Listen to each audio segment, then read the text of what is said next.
She had a love for life.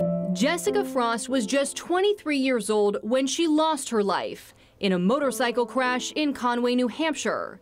It was Labor Day weekend, 2021. Her boyfriend, James White, was driving and intoxicated, according to police. I had never, ever met him. Carol Frost is Jesse's mom.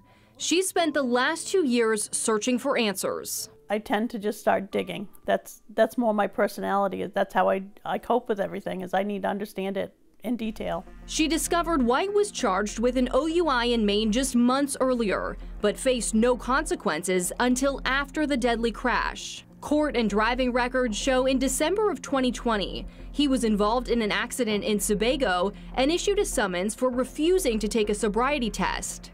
Under state law, his license should have been suspended by the Maine Bureau of Motor Vehicles immediately. There's not much discretion. The Secretary of State shall immediately suspend. The suspension for refusal, if it's your first time, is 275 days, about 9 months. But in White's case, nothing happened.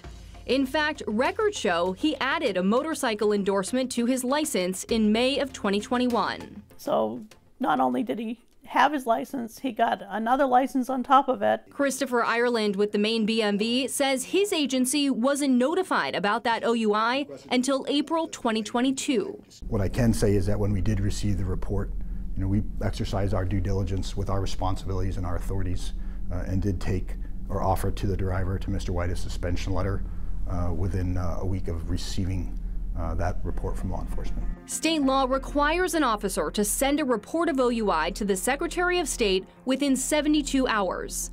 In White's case, it was more than 15 months. Why did it take so long to make that notification? Well, like I said, for this particular deputy, he'd been working for us for 6 months, came from another state where they have a totally different process. Cumberland County Sheriff Kevin Joyce says it reveals both training and accountability issues, which he was a little shocked to learn about. I became aware of it because the Secretary of State called me about this particular case.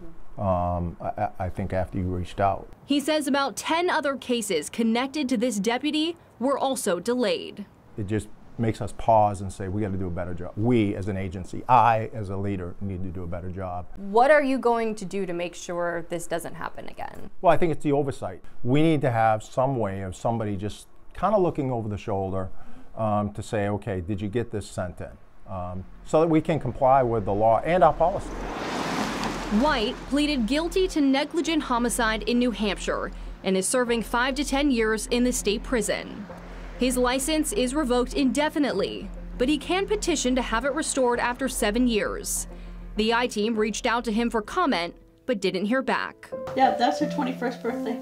Frost knows there's no guarantee a suspension would have kept White from getting behind the wheel, but she wonders if it would have stopped him from getting his motorcycle license. Would that have deterred even that one thing, so that maybe it was a car accident instead of a motorcycle accident? Would that have been the difference between life and death? Who knows?